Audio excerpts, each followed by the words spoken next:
estudante do terceiro ano. Eu sou a professora Letícia, professora de espanhol do Colégio CEPI Presidente Castelo Branco, e hoje vamos dar sequência, então, nas nossas aulas com a aula 6. Vamos lá? Neste ambiente é proibido fumar. Não filme ou tire fotos. Desligue o seu celular. Em caso de emergência, observe as indicações de saída. Fique em silêncio durante a sessão. E aproveite sua pipoca, pois você está no cinema.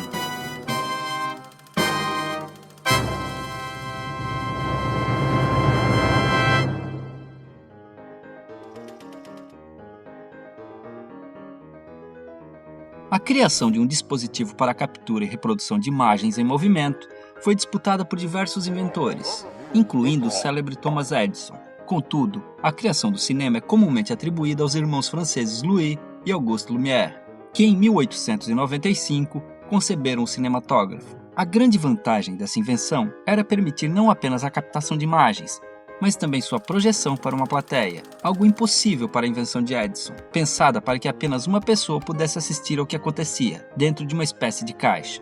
Inicialmente, os filmes consistiam de longas tomadas estáticas, mostrando eventos cotidianos.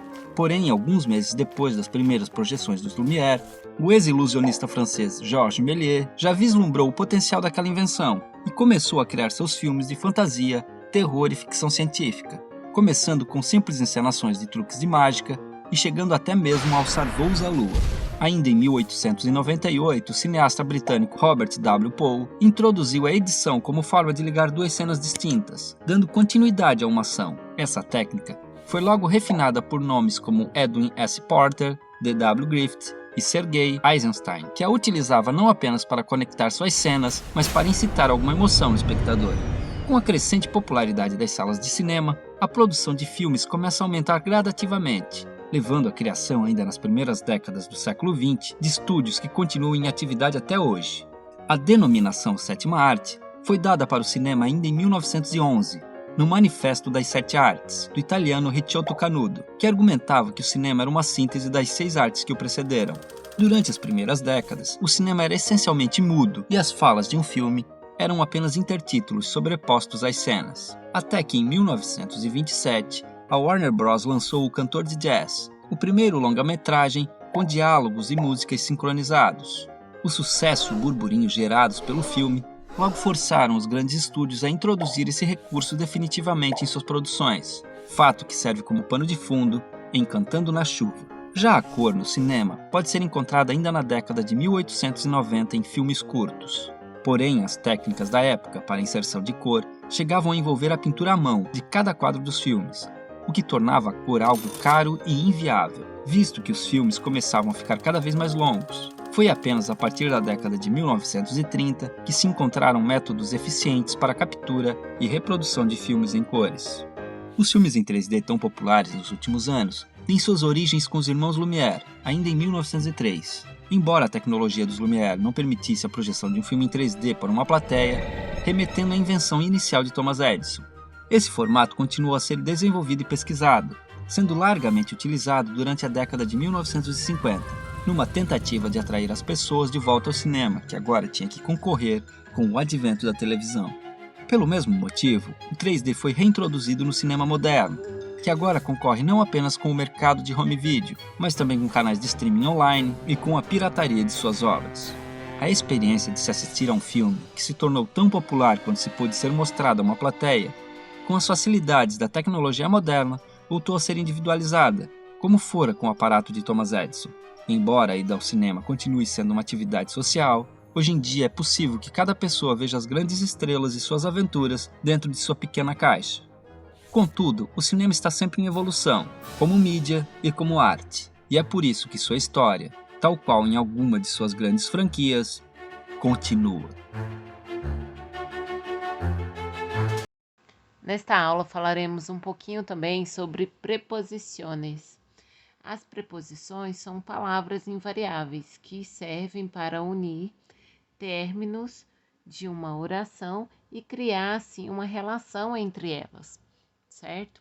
Então, o emprego das preposições está vinculado ao valor semântico, ao significado de uma relação que elas estabelecem entre os términos, né, de uma e o início de outra. Então, essa relação pode indicar, entre outras coisas, a origem do tempo, né, o lugar também. Então, um exemplo para a origem do tempo. No la veo desde ano passado. Então, faz esse desde, é a preposição, e faz a referência a não ver aquela pessoa desde o ano passado, né? E também faz referência a lugares. Mientras estava em la cola del cine, tomé um helado. Enquanto estava na fila do cinema, tomei um sorvete, certo? E aí encontramos também algumas outras preposições mais usuais.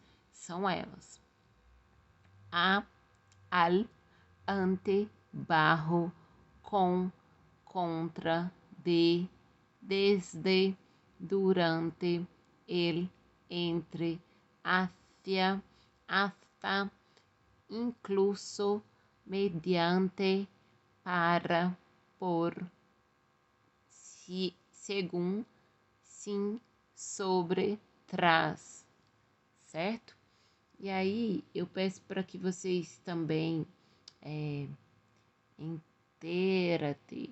Então, fique sabendo que a diferença que ocorre no português e no espanhol se utiliza a preposição diante de complementos diretos e pessoas ou coisas, e ainda animais personificados, certo?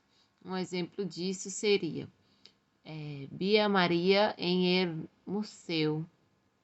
Visitaré a essa senhora amanhã por la manhã.